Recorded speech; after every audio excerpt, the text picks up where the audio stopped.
প্রিয় দর্শক আসসালামু আলাইকুম, আমি ব্যারিস্টার আনোয়ার হোসেন আমন্ত্রণ জানাচ্ছি বাংলা ভিশনের আইন বিষয়ক নিয়মিত অনুষ্ঠান ব্যারিস্টার্স ইনে। এই অনুষ্ঠানে আমরা মেইনলি আইন এবং আদালত বিষয়ে কথা বলে থাকি।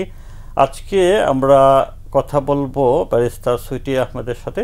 ব্যারিস্টার সুইটি আহমেদ তার আরেকটা নিজস্ব পরিচয় রয়েছে, তিনি কেবল নিজেই ব্যারিস্টার নন, তিনি অনেক ব্যারিস্টার তৈরিও করছেন। LCLS সাউথের তিনি সিনিয়র শিক্ষক। ব্যারিস্টার সুইটি আহমেদ, আপনাকে অসংখ্য ধন্যবাদ অনুষ্ঠানে আসার জন্য and welcome to the program. আপনার সাথে আমরা একজন ইংলিশ লিগাল সিস্টেমের ছাত্রকে রেখেছি, যে হবু barrister we can say Hossain Sadin Rayan. রায়ানের বাদবাকি পরিচয় আমরা তার মুখ থেকেই শুনবো। রায়ান, তোমাকে অসংখ্য ধন্যবাদ আসার জন্য। Thank you and welcome to the programme. আপনাকে দিয়ে শুরু করতে চাই ব্যারিস্টার সুইটি আহমেদ, আপনার স্কুল কলেজ ইউনিভার্সিটি লাইফ সম্পর্কে যদি একটু বলেন। সো প্রাইমারিলি আমি হচ্ছে ইন্ডিয়াতে লেখাপড়া করতাম। আমি দিল্লি পাবলিক স্কুল কলকাতাতে লেখাপড়া করেছি এবং পরে আমি বাংলাদেশে এসে ব্রিটিশ কলম্বিয়া স্কুল থেকে আমার ও লেভেলস কমপ্লিট করি এবং এরপর আমি মেপল লিফ ইন্টারন্যাশনাল স্কুল থেকে আমি আমার এ লেভেলস কমপ্লিট করি। আফটার দ্যাট আমি LLB অনার্স করলাম ইউনিভার্সিটি অফ লন্ডনের আন্ডারে LCLS সাউথ থেকেই, বাংলাদেশ থেকে। এরপরে আমি university of West of England থেকে আমার BTC কমপ্লিট করে লিঙ্কন ইনসে কল টু দ্য বার নিয়ে ব্যারিস্টার হয়ে এসেছি। তো আপনার ফ্যামিলিতে কেউ কি আইনজীবী আছেন? না, না, আমার ফ্যামিলির মধ্যে আশেপাশেও কোনো আইনজীবী নেই। আপনি ইনফ্লুয়েন্সড হলেন কিভাবে? সো বেসিক্যালি যেটা হয়েছিল, আমার আব্বু আম্মু চেয়েছিল যে ডক্টর হব আমি, অ্যান্ড বাংলাদেশে সবাই এটাই চায়, মেয়ে হলেই ডক্টর। সো বাট আমি সায়েন্স নিয়ে লেখাপড়া করতাম, বাট দেন আমি যেটা দেখলাম যে প্র্যাকটিক্যাল যেই জিনিসগুলো করে ডক্টররা, সার্জনরা, সো অনেক অপারেশনস, ব্লাড, এগুলো নিয়ে কাজ করতে হয়, and I am really scared of that. So পরে আমি আম্মুকে বললাম যে আম্মু, আমি মনে হয় না ডক্টর হতে পারবো, আমি অস্থির হয়ে যাই। হ্যাঁ একটু। So it's very scary.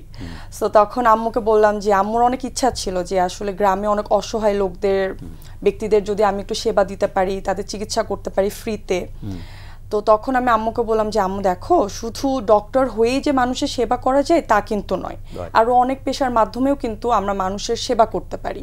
এবং একটা দিক হচ্ছে আইনজীবীর মাধ্যমে কিন্তু আমরা অনেক অসহায় ব্যক্তিদের আমরা ন্যায় দিতে সাহায্য করতে পারি, তাদের অধিকার সম্পর্কে তাদেরকে আমরা অবগত করতে পারি, তাদেরকে আমরা অনেক হেল্পও করতে পারি। সো সেই জায়গা থেকেই আমার ল পড়া এবং আজকে আমি এখানে। আপনি বলছিলেন আপনি লিঙ্কন সিন থেকে বার ল করেছেন। জি, লিঙ্কন সিনে আপনার কল টু দ্য বার একটু দেখে আসে।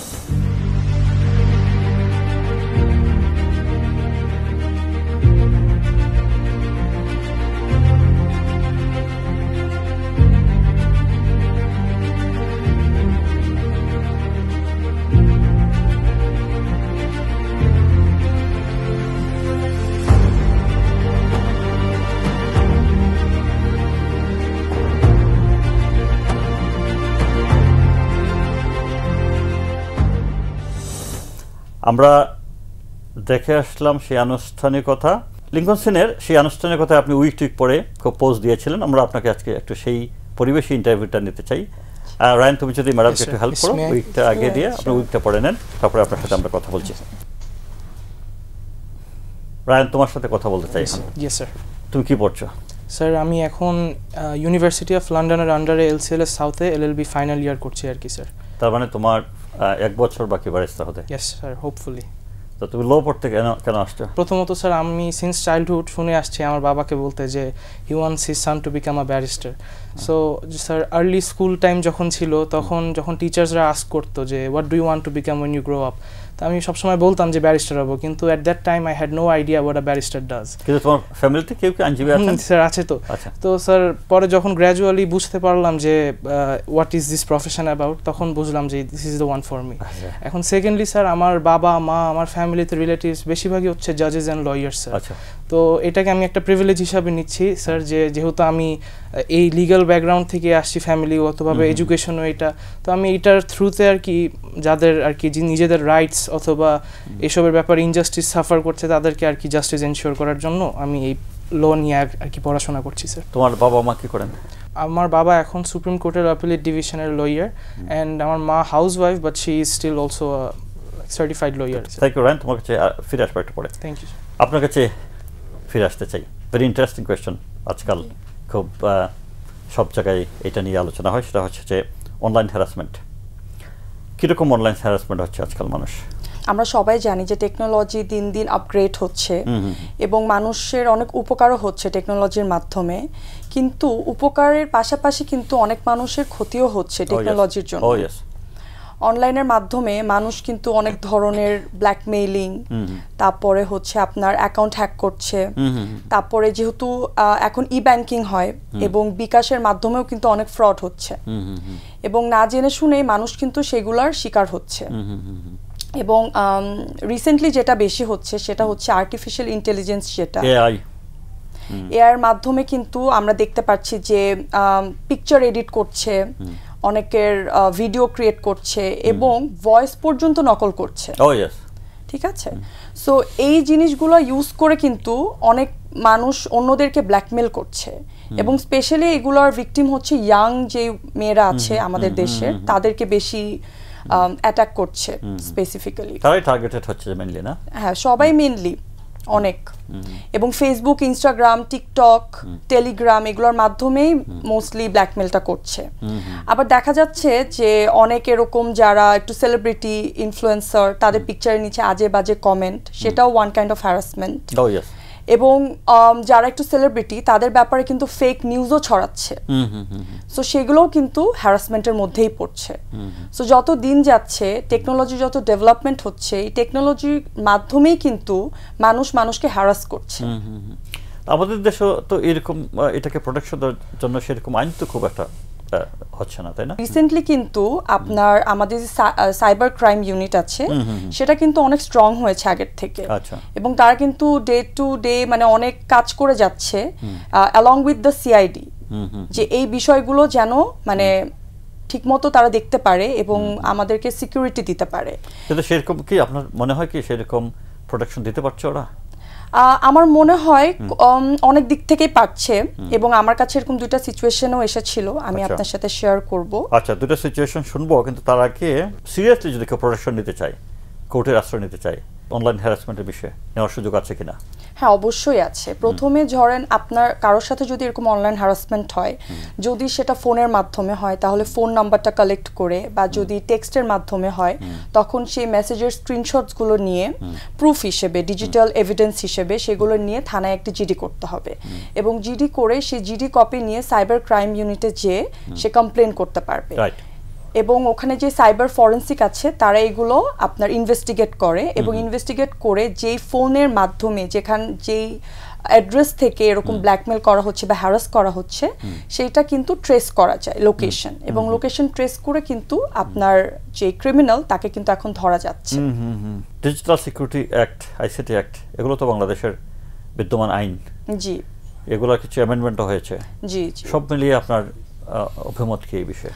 সো প্রথমে যে আইনটা এসেছিল 2006-এ আইসিটি অ্যাক্ট, যেটা হচ্ছে information communication and technology act, তো সেটার মাধ্যমে কিন্তু আপনার এই অনলাইন হ্যারাসমেন্ট ট্যাকেল করা হচ্ছিল, এবং সেখানে বলা ছিল পানিশমেন্টের কথা এবং অফেন্সেসের কথা, যে কি কি কাজ করলে অনলাইন হ্যারাসমেন্ট হচ্ছে। বাট কিছু ক্রিটিসিজমও ছিল, কারণ হচ্ছে ওইখানে অফেন্সের কথা বলা ছিল, পানিশমেন্টের কথা বলা ছিল, বাট অফেন্সের ক্লিয়ার ডেফিনেশন দেওয়া ছিল না। তো এরপরে আইসিটি অ্যাক্টের সেকশন 57টা অ্যামেন্ডমেন্ট করা হয়েছিল ডিজিটাল সিকিউরিটি অ্যাক্টের মাধ্যমে, উইচ কেম ইন 2018। তো 2018-এ তখন ওরা চেষ্টা করেছিল অফেন্সের একটা ব্রডার ডেফিনেশন দিতে, এবং আইসিটি অ্যাক্ট কিন্তু মোর স্ট্রিক্ট ছিল ডিজিটাল সিকিউরিটি অ্যাক্টের থেকেও। হ্যাঁ, সো যেটার ফলে যেটা হতো যে কোনো জার্নালিস্টও যদি কোনো পোস্ট করতো অনলাইনে বা নিউজ পেপারে, তাকেও সে অনলাইন হ্যারাসমেন্টের আন্ডারে আপনার লাইবল করা যেত। এটা নিয়ে খুব ক্রিটিসিজম ছিল। জি, তো এরপরে ডিজিটাল সিকিউরিটি অ্যাক্ট আসলো, বাট যেহেতু আপনার টেকনোলজি ডেভেলপমেন্ট হচ্ছে দিন দিন, এবং আমি যে বললাম যে আমাদের আর্টিফিশিয়াল ইন্টেলিজেন্স এসেছে, এবং ক্রাইমটাও চেঞ্জ হচ্ছে, ক্রাইমটার ধরন চেঞ্জ হচ্ছে, nature of crime, G, nature of crime change হচ্ছে। সো সেটার ফলে ডিজিটাল সিকিউরিটি অ্যাক্ট কিন্তু আবার অ্যামেন্ডমেন্ট করা হয়েছে, এবং এখন কিন্তু যে অ্যাক্টটা এসেছে সেটা হচ্ছে cyber security act in 2023। So এখন এটা লেটেস্ট, এবং এখানে এটার এই আইনের মাধ্যমেই কিন্তু এখন আপনি মামলা করতে পারছেন। আপনি বলছিলেন আপনার কাছে পার্সোনাল কিছু এক্সপেরিয়েন্স আছে, কিছু মেয়ে বা ছেলে আই ফরগট তো মেয়েরা জি আমাকে দুজনই মেয়ে ছিল কারণ আসলে মেয়েরা একটু কমফোর্টেবল ফিল করে একজন মেয়ে ব্যারিস্টারের সাথে কথা বলতে শেয়ার করতে সো আমার একটা অনলাইনে পেজ আছে ব্যারিস্টার সুইটি আহমেদ তো সেটার মাধ্যমে আমি অনেক সময় ফ্রিতে লিগ্যাল অ্যাডভাইস দিয়ে থাকি সো সেখানে আমাকে এরকম একজন অ্যাপ্রোচ করেছিল একটা মেয়ে ছিল সে ক্লাস 9-এ পড়তো সো তার ফেসবুক অ্যাকাউন্ট হ্যাক হয় এবং হ্যাকটা হয় জাস্ট একটা লিংকে ক্লিক করার কারণে তাকে একটা মেসেজ দিয়েছে জাস্ট লিংকে ক্লিক করার সাথে সাথে তার অ্যাকাউন্টটা হ্যাক হয়ে যায় এবং হ্যাক হওয়ার ফলে তার একজন বয়ফ্রেন্ড ছিল একজনের সাথে রিলেশনশিপে ছিল তো মেসেঞ্জারে বয়ফ্রেন্ডের সাথে কিছু পার্সোনাল পিকচার্স ছিল আচ্ছা ওই মেয়েটা যেহেতু ছোট তো ওকে পরে ব্ল্যাকমেলার তাকে ব্ল্যাকমেল করে যেহেতু অ্যাকাউন্টটা হ্যাক করে ফেলেছে এবং এই পিকচার নিয়ে ব্ল্যাকমেল করে যে তুমি আমাকে 20,000 টাকা না দিলে তোমার এই পিকচার্সগুলা আমি স্প্রেড করে দিব ভাইরাল করে দিব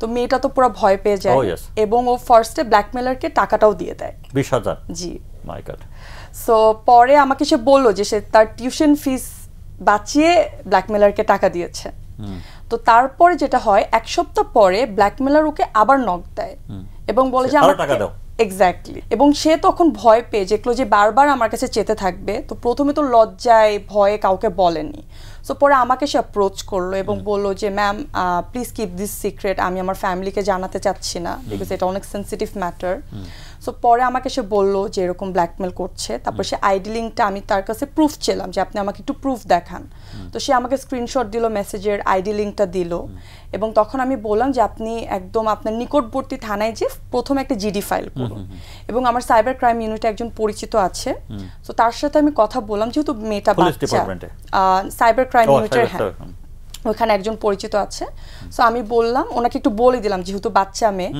তো জিডি ফাইল করে ওর বড় বোনের সাথে ওখানে যায় জিডির কপিটা নিয়ে এভিডেন্সগুলো কালেক্ট করে ওখানে যায় যাওয়ার পরে ফরেনসিক হয় এবং ডিজিটাল এভিডেন্স তো এখন অ্যাডমিসেবল আগে তো ছিল না সো ওইগুলোর ভিত্তিতে ওরা ওই আইডিটা ট্রেস করে এবং ট্রেস করে ওই আপনার যে ক্রিমিনাল তাকে ধরেও ফেলে এবং তার বাসায় তাকে ধরা হয় এবং বাসায় যে দেখে তার কাছে 12টা ল্যাপটপ আচ্ছা এবং আই থিঙ্ক 25টার মতো এরকম ফোন ছিল এবং তার কাজই এটা সেরকম ডিফারেন্ট মানুষকে মানে hacker he is a hacker এরকম অ্যাকাউন্ট হ্যাক করে এবং মাল্টিপল রিলেশনে ছিল জি জি এরকম ডিফারেন্ট মেয়েদেরকে অ্যাকাউন্ট হ্যাক করে এবং ব্ল্যাকমেল করে ওকে আপনার সাথে এই বিষয়ে আরও কথা বলবো আমরা একটা বিজ্ঞাপন বিরতিতে যেতে হচ্ছে প্রিয় দর্শক আমরা একটা বিজ্ঞাপন বিরতিতে যাচ্ছি ফিরে আসছি এক্ষুনি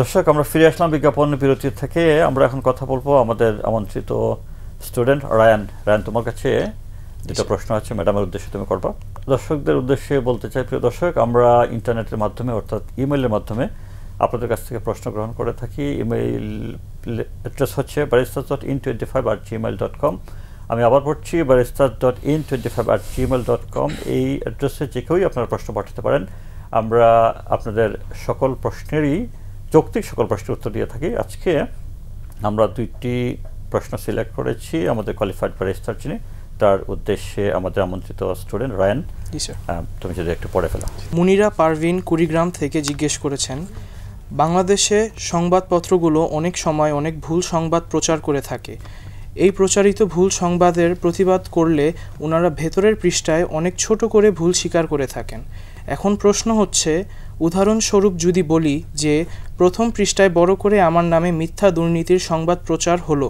আর ভুল স্বীকার করা হলো 6 নম্বর পৃষ্ঠায় এক কলামে কিন্তু এতে করে আমার মিথ্যা দুর্নীতির খবরটা লাখো মানুষ জেনে গেল আর খবরটা যে মিথ্যা তা হয়তো শত মানুষ জানলো না এর প্রতিকার কি ব্যারিস্টার সুইটি আহমেদ প্রথমে যেটা বলবো যে এটা কিন্তু খুব কমন একটা জিনিস যে জার্নালিস্টরা এরকম অনেক উল্টাপাল্টা নিউজ দেয় এবং একদম ফ্রন্ট পেজে দেয় কিন্তু যখন তাদেরকে কনফ্রন্ট করা হয় তারা সরি বলে ঠিকই কিন্তু 5th বা 6th নাম্বার পেজে যেখানে কেউ দৃষ্টিতে নাও আসে এক্স্যাক্টলি কিন্তু অলরেডি কিন্তু তার ক্ষতিটা কিন্তু অলরেডি হয়ে গেছে সো আইনের যে বিষয়টা এটা সবারই জানা উচিত যে a simple sorry does not মানে সেভস ইউ ফ্রম লাইবিলিটি যে আপনি যে ক্ষতিটা করলেন এরপর আপনি সরি বললেও কিন্তু আপনার লাইবিলিটি থেকে আপনাকে কেউ বাঁচাতে পারবে না হয়তো আপনার পানিশমেন্ট একটু কমে আসবে কিন্তু এতে করে আপনার কোনো লাভ হচ্ছে না তার মানে চাইলে কোর্টেরও আশ্রয় নেওয়া যেতে পারে? না, অবশ্যই নিবে, এবং এখানে যে বিষয়টা হয়েছে সেটা হচ্ছে ডেফেমেশন হয়েছে, একদম মানহানির মামলা কিন্তু তার বিরুদ্ধে করতে পারবে। Thank you. সেকেন্ড কোয়েশ্চেন যদি বলো। নাদের আহমেদ ঝালকাঠি থেকে জিজ্ঞেস করেছেন যে আমার স্ত্রীর সাথে গত সপ্তাহে আমার ডিভোর্স হয়ে গেছে। এখন মেয়েটি বলতেছে যে আমি অযৌক্তিকভাবে তাকে ডিভোর্স প্রদান করেছি, আর সেজন্য সে নাকি আদালতে ডিভোর্স প্রত্যাহারের মামলা করবে। ডিভোর্স প্রত্যাহারের মামলা করা যায় কি না, এবং করা গেলে সে কিভাবে করবে, এই ক্ষেত্রে আমার করণীয় কি? এখানে যে বিষয়টা ক্লিয়ার না, যে আসলে ডিভোর্সটা ফাইল করার পর এক সপ্তাহ পর স্ত্রী আসলে প্রত্যাহার করতে চাচ্ছে নাকি ডিভোর্সটা কার্যকর হওয়ার পরে। বিকজ আইনে বলা আছে, আমাদের মুসলিম পারিবারিক আইনে বলা আছে যে যদি আপনার ডিভোর্স ফাইল করে তাহলে কিন্তু একটা নোটিশ পাঠাতে হয় অপোজিট পার্টিকে, এবং আরেকটা নোটিশ সিটি কাউন্সিলে পাঠাতে হয়, এবং 3 মাসের পরে সেই ডিভোর্সটা কার্যকর হয়। জি, আর 3 মাসের মধ্যে যদি কোনো পার্টি চায় যে সমঝোতা করে বা হচ্ছে একসাথে হয়ে যদি এটা একটা সমাধান বের করে ঠিক করবে তাহলে কিন্তু করতে পারে, কোনো সমস্যা নেই। কিন্তু যদি 3 মাস পরে ডিভোর্সটা কার্যকর হওয়ার পরে যদি সে চায় যে আমি এখন ডিভোর্সটা প্রত্যাহার করতে চাচ্ছি, সেটাও সে করতে পারবে, কিন্তু সেটা হচ্ছে আপনার রেস্টিটিউশন অফ কনজুগাল রাইটস, যেটা ফ্যামিলি কোর্টে সে ক্লেম করতে পারবে। Right, thank you. রান, তোমার কাছে আইন পেশায়, জি স্যার, তুমি তো শুনছো ম্যাডামের কাছ থেকে টেকনোলজি খুব দ্রুত এগোচ্ছে। জি স্যার, তোমার কি মনে হয় প্রযুক্তি ভূমিকা কি আজকাল? স্যার এখন আমার এখনের যুগে মনে হচ্ছে স্যার যে আপনার লিগ্যাল প্রফেশন আর টেকনোলজি দুইটা ইনসেপারেবল এন্টিটিস হয়ে গিয়েছে স্যার। যেহেতু স্যার টেকনোলজি অনেক মানে স্পিড আপ করে দিচ্ছে প্রসেস, যেরকম স্যার ডিজিটাল কেস ম্যানেজমেন্টস, তারপরে হচ্ছে স্যার আপনার অনেক এআই লিগ্যাল রিসার্চ টুলসও বের হয়ে আসছে স্যার, যেগুলোর মাধ্যমে আপনার প্রিসিডেন্স এটসেট্রা এইসব টাইপের জিনিস অনেক মানে ফাস্ট বের করে ফেলা যায়। কিন্তু স্যার এখন এইটাকে আমাদের এইভাবেও দেখতে হবে স্যার, নট টু মেনশন আপনার virtual hearings, if you can recall sir covid times, if both of you can recall, তখন সুপ্রিম কোর্টে কিন্তু স্যার ভার্চুয়াল হিয়ারিংয়ের এটা নিয়ে আসা হলো। তো এখন এইটা এফিসিয়েন্সি বাড়াচ্ছে স্যার, বাট দেন আগেইন আমার মনে হয় এটাকে টুল হিসাবেই ট্রিট করা উচিত, কারণ আপনার হিউম্যান জাজমেন্টের রিপ্লেসমেন্ট হিসাবে না, বিকজ এমপ্যাথি অ্যান্ড এথিক্স এটা তো হিউম্যানের উপরে ডিপেন্ড করে স্যার। রাইট। তুমি যখন ব্যারিস্টার হবে, জি স্যার, তো অবশ্যই হয়ে যাবে in few years time, hopefully sir, তোমাকে ভাবছো কখনো তুমি কি কি চ্যালেঞ্জের মুখোমুখি হবে? ফার্স্টলি যেই চ্যালেঞ্জেসগুলো আমি দেখে আসছি স্যার, ব্যারিস্টারিটা আর কি পড়ে এসে স্যার, ব্রিটিশ ল যেহেতু পড়া হচ্ছে, আমাদের এখানে এসে বাংলাদেশি লটা পড়ে আবার ফার্স্টলি আবার শুরু থেকে পড়ে দেন বার কাউন্সিলের এক্সামসগুলো অ্যাটেন্ড করতে হয় স্যার। বাট অলরেডি আমরা কিন্তু স্যার অনেক কম্পিটেন্ট একটা এক্সাম পাস করেই আসছি, তো এই জন্য আমাদের জন্য যদি আর কি একটু মানে অল্টার করে জিনিসটা আরও ইজিয়ার করা যায়, যেটাতে আমরা মানে কম্পিটেন্ট এক্সামই দিব বাট স্টিল এক্সামটা একটু অন্যভাবে কোয়ালিফিকেশনে বা চেকিংটা করা হচ্ছে, তাহলে আমার মনে হয় এই চ্যালেঞ্জটা ওভারকাম করা যায় স্যার। তরুণ আইন শিক্ষার্থীরা, জি স্যার, যারা তোমাদের মতো, জি, আইন পেশায় কি রোল প্লে করতে পারে? স্যার এখন আমরা তো ইয়াং লয়াররা স্যার, আমাদের পার্টটা খুবই সিগনিফিকেন্ট স্যার, বিকজ আমরা হচ্ছে স্যার যেহেতু জেনারেশনাল জেড, এটা স্যার অনেক একটা ফোকাসড এখন জেনজি স্যার, ইয়েস, আমরা স্যার ওপেনলি কোয়েশ্চেন করতে পারি, রিফাইন করতে পারি, অ্যান্ড আমাদের যে স্যার এই জেনারেশনটা আমরা আপনার ডাইভার্সিটি, তারপরে স্যার আপনার মানে অনেকভাবে অ্যাক্সেসিবিলিটিটাও বাড়িয়ে আনতে পারি আর কি, লিগ্যাল সিস্টেমের অ্যাক্সেসের থ্রুতে আর কি মানুষের জন্য। Thank you. বেস্ট সুইটি আহমেদ, আপনার এক্সপিরিয়েন্স শেয়ার করেছিলেন একটা মেয়ের বিষয়ে, আর কোনো এক্সপিরিয়েন্স আছে আপনার কোনো শেয়ার করতে চান?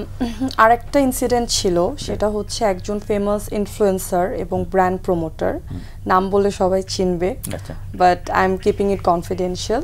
সো ওনার পার্সোনাল ব্যাপারগুলো নিয়ে এরকম একটা উল্টাপাল্টা ফেক নিউজ পোস্ট করেছিল একটা অনলাইন পেজে। সো এর ফলে সে আমার সাথে কন্ট্যাক্ট করে এবং তার সাথে আমার একটা প্রোগ্রামের মাধ্যমে পরিচয় হয়েছিল। সো সেখানে এসে আমাকে কল করে এবং বলে যে তাকে এরকম হ্যারাস করছে, মানে অনেক ডিস্টার্বিং নিউজ তার ব্যাপারে স্প্রেড করা হচ্ছে। তো তখন সে আমাকে বলল যে সে কি করতে পারে।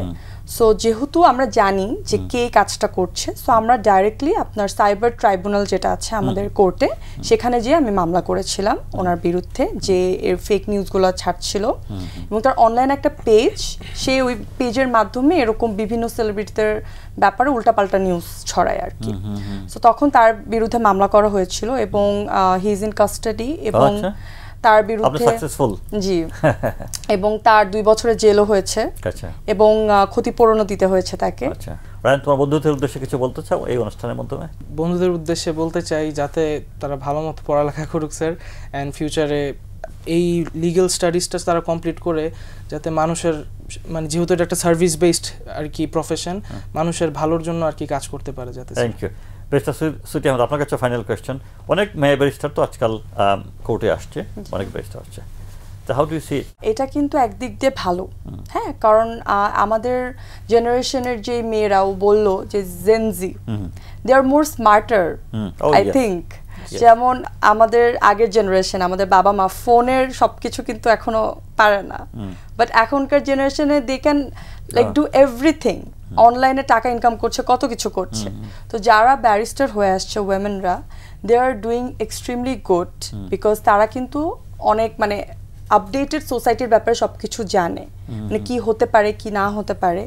এবং ওয়েমেন ব্যারিস্টার জন্য যেটা আমি বলতে চাই যে যারা হচ্ছে ওয়েমেন ভিকটিম, যারা রেপ ভিকটিম, যারা হ্যারাসমেন্ট হচ্ছে, ব্ল্যাকমেল, তারপর ডোমেস্টিক ভায়োলেন্সের যে ভিকটিমরা আছে, তারা কিন্তু একটু প্রেফার করে যে একজন মহিলা আইনজীবীর সাথে যদি একটু কথা বলতে পারে, একটু মন খুলে কথা বলতে পারে। সো ওয়েমেন ভিকটিমদের জন্য কিন্তু এটা খুব ভালো। এবং ওয়েমেন ব্যারিস্টারদের কিন্তু এনজিও, কিছু এনজিও আছে যারা মেয়েদের জন্য কাজ করে, গ্রামে কাজ করে, তারা কিন্তু একটু ওয়েমেন লয়ার প্রেফার করে বেশি। সো ওয়েমেন ব্যারিস্টারদের জন্য এটা ভালো নিউজ, অ্যান্ড যেহেতু আমাদের সোসাইটিতে ওয়েমেন ভিকটিম অনেক বেশি, তো সেই জন্য তাদের জন্য একটা হেল্প হচ্ছে। ব্যারিস্টার সুইটি আহমেদ, আপনাকে অসংখ্য ধন্যবাদ, কষ্ট করে আসছেন আমাদের স্টুডিওতে। রায়ান, তোমাকে অসংখ্য ধন্যবাদ। Thank you sir.